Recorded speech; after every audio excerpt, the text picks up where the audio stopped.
Olá, segundos anos!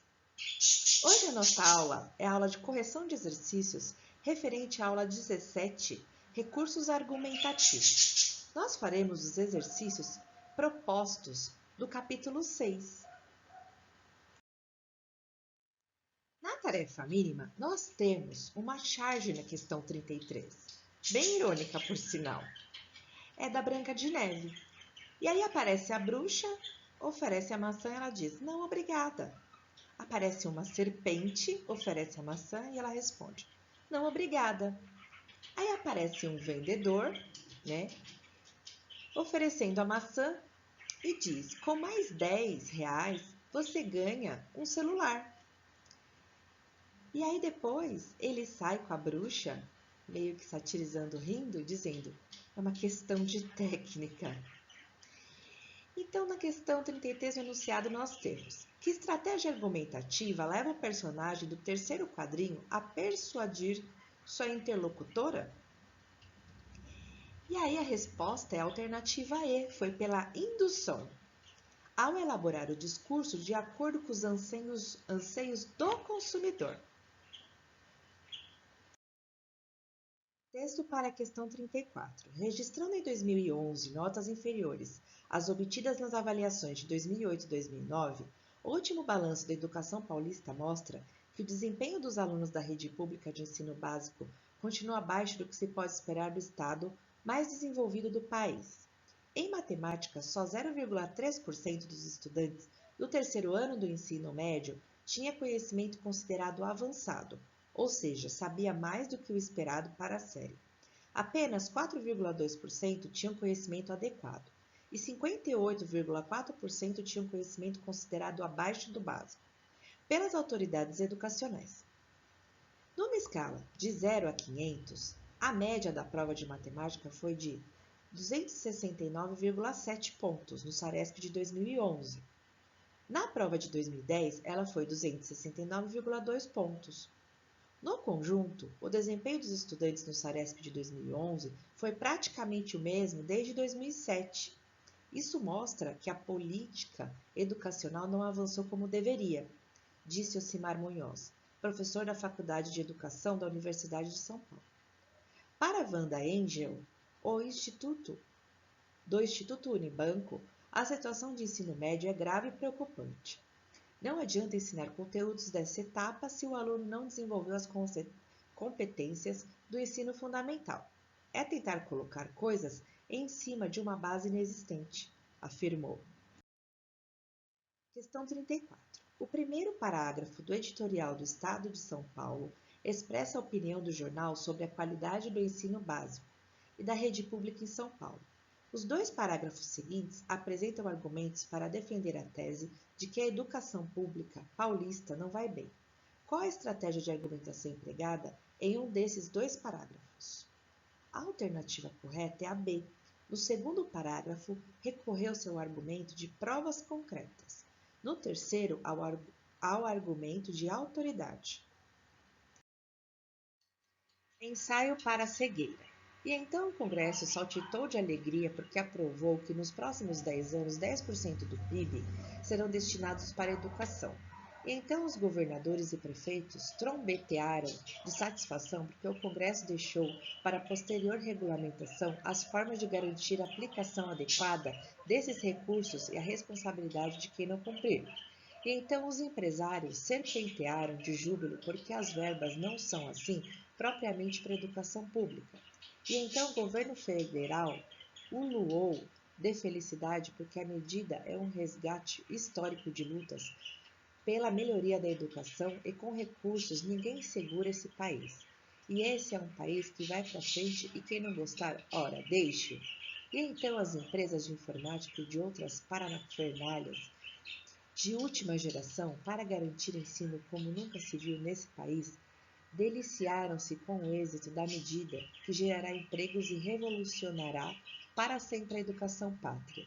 E então muitos professores sapatearam frevos, poucas, mazurcas, porque agora terão computadores e tablets, quadros digitais e outras ferramentas tecnológicas. E aí sim a educação vai deslanchar. E então, muitos pais exultaram emocionados e eufóricos, porque agora as crianças receberão uniforme escolar e materiais diversos, e enfim poderão aprender e tornar-se cidadãos melhores e mais preparados. E então muitos alunos festejaram e fizeram chacrinhas e xistes uns com os outros, porque agora terão aulas em tempo integral, com muitas atividades de informática e outras atividades lúdicas e jogos, e não precisarão mais ficar em casa sem fazer nada. E então disse o mestre Saramago: por que foi que cegamos? Não sei. Talvez um dia se chegue a conhecer a razão. Queres que eu te diga o que eu penso? Diz: penso que não cegamos. Penso que estamos cegos. Cegos que veem. Cegos que vendo não veem. Questão 35. No texto apresentado, o autor enfatiza a euforia de diferentes segmentos da sociedade após a aprovação pelo Congresso da destinação de mais verbas para a educação. Tendo isso em vista, considere as seguintes afirmações. 1. Com a repetição da expressão e então, o autor sugere o encadeamento de fatos motivados pela deliberação do Congresso. Correto. 2. O autor destaca o efeito positivo que a destinação de 10% do PIB terá sobre a educação. Na verdade, não, né? Ele estava falando de forma bem irônica. 3. As situações de Saramago no título o último parágrafo evidenciam que os segmentos da sociedade citados não se preocupam efetivamente com a qualidade da educação? Sim. Quarto, uma regulamentação mais precisa do Congresso atenuaria os interesses escusos de alguns segmentos? Sim. Então a alternativa D é a correta, somente as afirmativas 1, 3 e 4 são verdadeiras. Texto para a questão 36. Selfie é a nova maneira de expressão e autopromoção. Esse texto ele é muito extenso. Para não excedermos o tempo da nossa aula, façam a leitura. Eu farei com vocês as questões de verdadeiro ou falso. Assim também já teremos um panorama do que se trata o texto. Questão 36. Assinale V para verdadeiro e F para falso. 1. Os períodos iniciais do primeiro parágrafo apresentam a definição para o verbete self, exposta pelo dicionário Oxford. Esse trecho caracteriza a função metalinguística da linguagem e tem função similar à de um argumento de autoridade. Verdadeiro. 2. Após a definição de self apresentada no texto, o trecho seguinte apresenta dados que funcionam como argumento de prova concreta. Verdadeiro. Afirmações como tornou-se um gesto comum esticar o braço segurando o celular, apontando para o rosto e depois compartilhar a foto no Instagram, Facebook ou similares, o selfie pode revelar um estado de espírito ou ser um meio de autopromoção. É verdadeiro.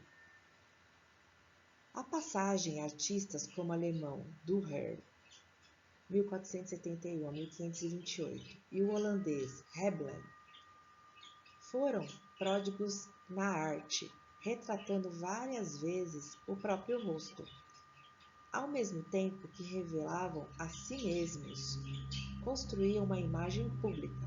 Menciona traços da obra de expoentes das artes plásticas com papel similar ao das citações de especialistas. Verdadeiro. Nos trechos, em excesso, selfies podem até fazer mal, e doses excessivas, contudo, podem ser nocivas a seus praticantes, o autor recorre a argumento de autoridade para reforçar o fato de que, se não houver moderação na prática dos selfies, pode haver uma indução a transtornos psicológicos. É verdadeiro. Aí as duas próximas são falsas. Os dados contidos nos 3 anos de vida da rede de foto, mais de 60 milhões de imagens publicadas no serviço carregam a hashtag selfie, servem como exemplo do argumento de autoridade, não? E no trecho, os selfies são produzidos por jovens com idade entre 13 e 24 anos, foi empregado o argumento de consenso, visto que a declaração dispensa comprovação, também é falso. O texto para a questão 37 é o curto logo existo. ele também é bem extenso. Então, é necessário que vocês façam a leitura, que eu farei com vocês a leitura da proposta de produção de texto. A proposta do texto curto, logo existo, é que você escreva um resumo do texto com 15 linhas no máximo. E no seu texto deve apresentar o ponto de vista do autor e os argumentos que ele utiliza para justificá-lo, escrever com suas próprias palavras, sem copiar os enunciados do autor, e mencionar no corpo do resumo o autor e a fonte do texto.